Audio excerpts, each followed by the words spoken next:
मैं मनीष स्वागत करता हूँ आपको अपने इस यूट्यूब चैनल पे। दोस्तों आईटीबीपी में एक और पुलिस फोर्स का वैकेंसी निकली है जो कि हेड कांस्टेबल और कांस्टेबल की वैकेंसी है जो कि वेटनरी नील से रिलेटेड है।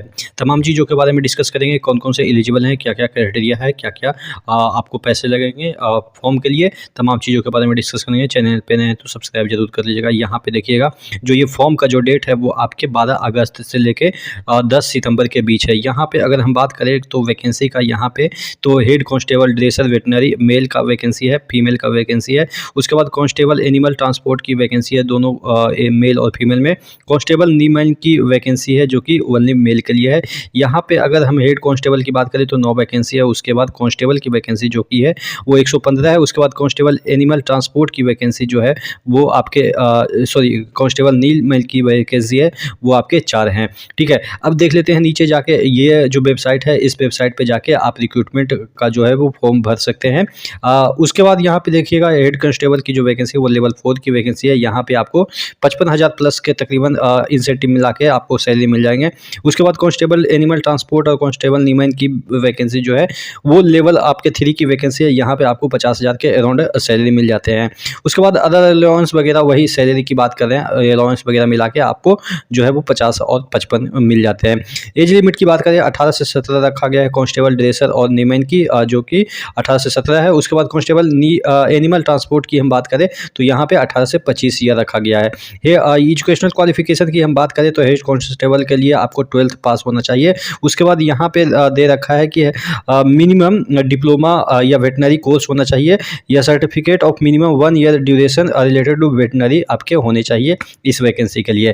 कांस्टेबल के लिए आपको सिर्फ और सिर्फ 10th खोजा गया है, इसमें कुछ अलग जरूरत नहीं है। नीमैन की वैकेंसी कांस्टेबल की है वो आपके सिर्फ 10th खोजा गया है। उसके बाद यहाँ पे देख लेते हैं कि जो आपका कट ऑफ डेट है वो आप देख सकते हैं 10 सितंबर 2024 तक आपके जो है वो आपका एज लिमिट हो जाना चाहिए। उसके बाद यहाँ पे कांस्टेबल के भी एज लिमिट को बताया गया है। नीचे जाइएगा तो यहाँ पे आपको एज रिलैक्सेशन जो SC ST वगैरह वगैरह का जो मिलता है वो मिलता रहेगा 5-3 साल। उसके बाद जनरल के लिए यहाँ पे कोई आपको रिलैक्सेशन वगैरह नहीं मिलता है। एक सर्विसमैन को जो रिलैक्सेशन मिलता है वो आपको ऑलरेडी मिलता रहेगा। उसके बाद अगर हम नीचे जाते हैं तो यहाँ पे आपको फिजिकल स्टैंडर्ड की बात की जा रही है कि आपका फिजिकल स्टैंडर्ड कितना होना चाहिए। मेल है तो आपको 170 सेंटीमीटर, फीमेल है तो 157 सेंटीमीटर। अगर आप जो है वो कोई हिमायू वगैरह रीजन से बिलोंग करते हैं या गढ़वाल वगैरह तो 165 और 155 खोजा गया है।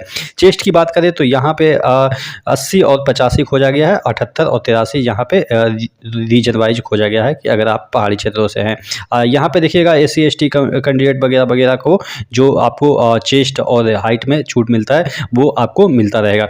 उसके बाद यहाँ पे कांस्टेबल एनिमल ट्रांसपोर्ट की बात करें तो इसका में भी आपको जो है वो 170 और 157 फीमेल में हाइट खोजा गया है। ये फिजिकल स्टैंडर्ड की बात की जा रही है कि कितना हाइट और कितना चेस्ट होना चाहिए। फिर मेडिकल स्टैंडर्ड में आपको जो है वो खोजा गया है कि जो बेटर है IN6 और वर्स आइज है वो N9 है, यानी कि इसी के बीच आपको लाई करना है। 6/6 और 6/9 के बीच आपका विजुअल होना चाहिए। उसके बाद यहाँ पे टूथ वगैरह के बारे में दे रखा है, अप्लाई करना है तो इस वेबसाइट पे जाके आप अप्लाई कर सकते हैं। उसके बाद नीचे चले जाते हैं तो यहाँ एप्लीकेशन का फीस जो है वो आपको 100 रुपये लगेगा। SC ST और EWS और जो आपके फीमेल कैंडिडेट है उसको पैसा नहीं लगेगा, ऐसा कहा जा रहा है। नो ऑब्जेक्शन सर्टिफिकेट लगेगा। आप कहीं से जॉब कर रहे हैं तो उसके लिए आपको नो ऑब्जेक्शन सर्टिफिकेट लगेगा। उसके बाद यहाँ पे सिलेक्शन प्रोसेस की बात करें तो सबसे पहले आपका फिजिकल इफिशियंसी टेस्ट होगा, यानी कि आपको फिजिकल इफिशियंसी टेस्ट के बाद फिजिकल स्टैंडर्ड टेस्ट होगा। उसी के बाद अगर आप पास आउट होते हैं तब जाके आपको CBT मोड में सिलेक्शन होगा। फेज 1 में देखिएगा यहाँ पे फिजिकल इफिशियंसी टेस्ट होगा। यहाँ पे देखिएगा फॉर मेल कैंडिडेट आपको 1 माइल दौड़ना है 7.5 मिनट में। उसके बाद 11 फीट का लॉन्ग जंप है, 3 फीट का 3.5 फीट का आपको 3 चांस दिया जाएगा, हाई जंप है। उसके बाद फीमेल कैंडिडेट में 800 मीटर का दौड़ है कि आपके 5 मिनट में कंप्लीट करना है। 9 फीट का जंप है। उसके बाद यहाँ पे हाई जंप की बात करें तो 3 फीट का है जो कि 3 चांस इसमें मिलेगा और इसका कोई भी नंबर आपको नहीं मिलेगा। उसके बाद जब यहाँ पे पास होते हैं तो फिजिकल स्टैंडर्ड टेस्ट होगा जिसमें कि आपका हाइट वगैरह चेस्ट वगैरह मापा जाएगा। अगर फीमेल है तो सिर्फ और सिर्फ हाइट ही मापा जाएगा। उसके बाद जब ये दोनों से आप पास आउट होते हैं तो तब जाके आपको रिटन एग्जामिनेशन में 100 नंबर का जो पेपर होगा उसमें आपको नॉन नेगेटिव होगा, एक क्वेश्चन 1 मार्क्स के होंगे, 2 घंटे का पेपर होगा। आप देख लीजिए ड्रेसर के लिए आपको 5 क्वेश्चन आपके जनरल अवेयरनेस के, क्वांटिटेटिव एप्टीट्यूड के 5 क्वेश्चन, उसके बाद जनरल इंग्लिश के आपके 5 क्वेश्चन वेटनरी के हैं, ड्रेसर और वेटनरी के, हिंदी के आपके 5 क्वेश्चन और वेटनरी मेडिसिन और ट्रीटमेंट के आपके 80 क्वेश्चन होंगे। उसी तरीके से कांस्टेबल एनिमल ट्रांसपोर्ट की हम बात करें तो यहाँ पे जीके के 25 क्वेश्चन 25 मार्क्स के, उसके बाद नॉलेज ऑफ एलिमेंट्री मैथमेटिक्स के 25 क्वेश्चन 25 नंबर के होंगे। उसके ये सभी ऑब्जेक्टिव क्वेश्चन होंगे। उसके बाद एप्टीट्यूड टेस्ट होंगे, यानी कि रीजनिंग वगैरह के होंगे 25 क्वेश्चन 25 नंबर के। उसके बाद knowledge of candidate in Hindi English के भी पेपर होंगे, जो कि हिंदी या इंग्लिश दोनों में से कोई वो एक होगा। 25 क्वेश्चन 25 नंबर के होंगे।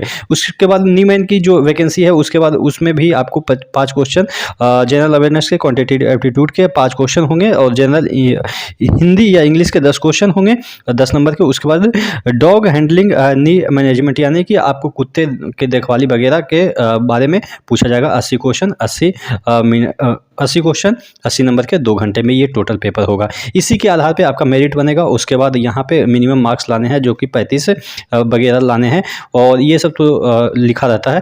मेरिट लिस्ट इसी के आधार पे तय होगा और उसके बाद आपको ज्वाइनिंग मिलेगी, और कुछ ऐसा कुछ है नहीं इसमें। तो आशा करते हैं आप अगर इस फॉर्म के लिए एलिजिबल हैं तो आप ज़रूर अप्लाई करेंगे। नेक्स्ट वीडियो मिलते हैं, तब तक के लिए जय हिंद।